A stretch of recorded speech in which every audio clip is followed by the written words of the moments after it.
Hello there, Sean Kosofsky here, the Nonprofit Fixer, and today is my fundraising tip of the day. There is a tactic known as the 5 whys, and that means asking why 5 times to get to the core, to the essence, to the reason why.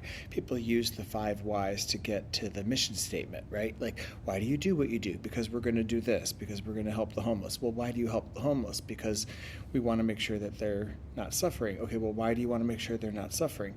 And you ask this 5 times in a row, and you start getting closer and closer to the real reason, the essence, the spark, the intrinsic human value, the visceral thing that makes you want to do this thing, right? And it comes down to fundamental human values. So the 5 whys can be used in a lot of different situations to get down to the essence. In fundraising, I want you to think about the 5 whys when you are crafting your pitch, when you're thinking about the most compelling thing to say to a donor, funder, program officer, company that you're trying to get money from. Ask yourself, what is it? What is it about what you do that should light a fire in the belly of this person you're talking to? It isn't statistics, it isn't math, it isn't numbers, it isn't pars and charts and graphs and all that stuff.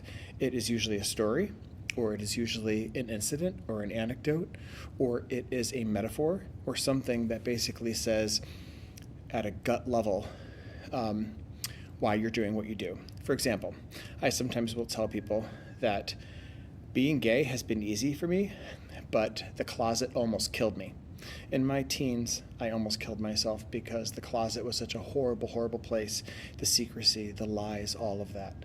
And so when I use that as a line and to tell people about my pain and my suffering and why it has powered all of my advocacy over these years, it lights a spark in people. It intrigues them.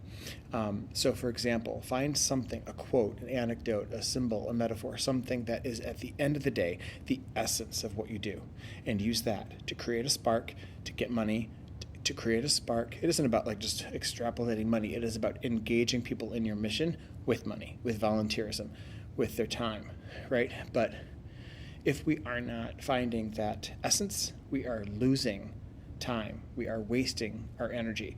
Find that spark and begin putting those messages out, and you will do so much better at fundraising.